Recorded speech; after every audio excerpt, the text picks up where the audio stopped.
It's nice what he's doing, man. Interview the guys. Been around here for such a long time, you know? So who am I talking with this morning? Oral Anthony. And what do you do around here? Exercise, horses. You know, we got the real players of the backstretch here at Woodbine today, right? Yeah, he's a great guy. I like what he's doing, you know? He's just around the corner. I'm going to bring him through. Maybe he'll speak with you. Yeah. How's the barn doing this year? Real good so far. Real good. We can't complain. We won a couple races. Which barn is this? Beverley Chubb. That's right. She's doing an awesome job. Yeah, she really does awesome. Who's the top horse in this barn right now today? Drew. Drew, right? Yeah. Yeah, Drew is doing awesome. Yeah, British Royalty. British Royalty runs some nice races in Saratoga. Yeah. All right, morning, man. My man here, right here.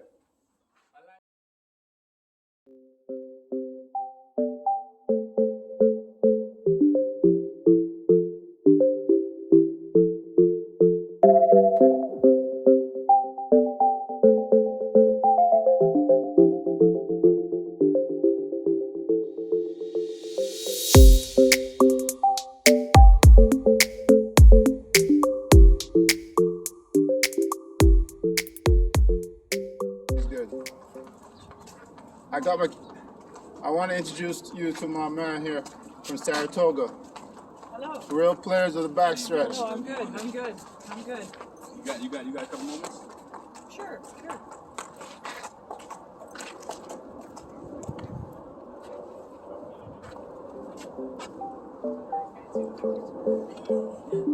I bring the best to you.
Oh, it was quite different than it is now. There were so many more horses, and it was, for me, I was young, it was very exciting. Everyone lived in the barns, and it was a lot of camaraderie, and it was a lot of fun. Things have changed a little bit, but I still love horses and horse racing. I love horses more than horse racing, actually. You know, the name of my program is The Real Players Inside the Backstretch, right?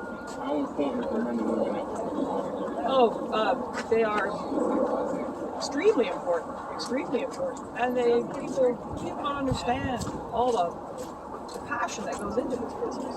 There's people that work here that absolutely dedicate. They work 7 days a week. I work 7 days a week, 365 days a year.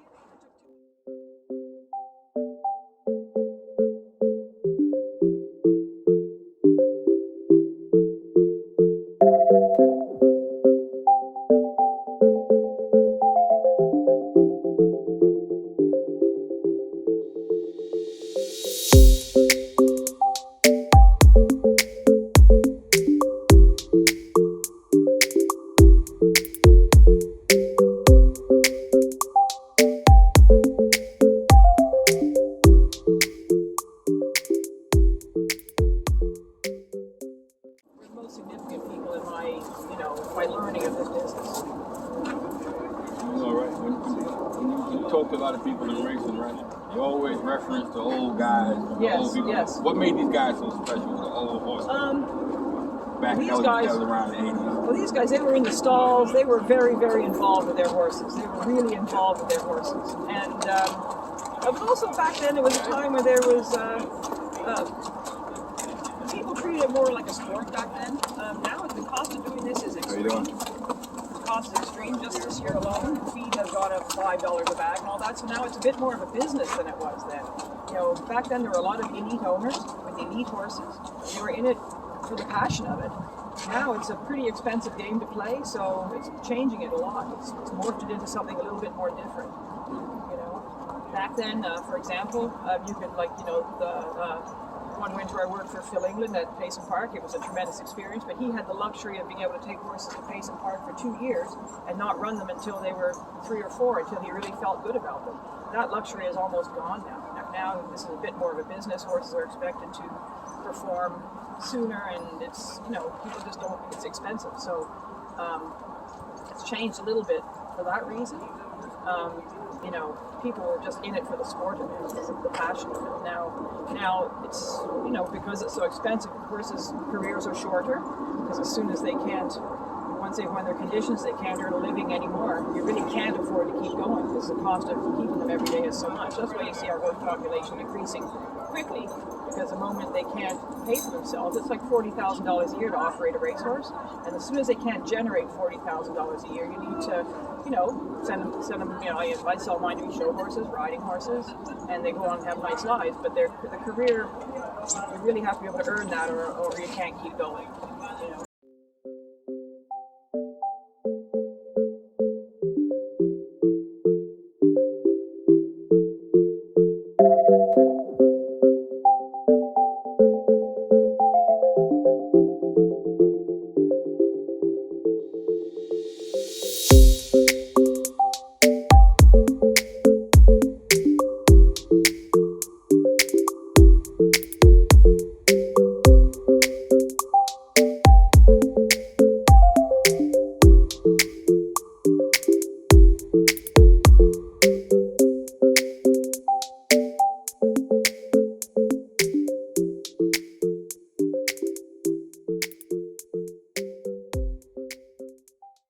Best jockey you ever seen ride a horse? No, I don't know. I want to do that. I want to who's best.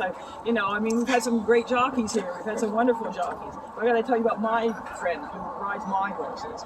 That guy, Ron Crawford, who's a friend of mine and rides my horses, he's a dedicated guy. He gets on all my horses every morning. He gets on, you know, for years he got on the 30-to-1 shots, 40-to-1 shots, and got on them and rode them like they could win. And one day I just thought, he rides my worst ones. Why don't I put him on my better ones too? And you know what?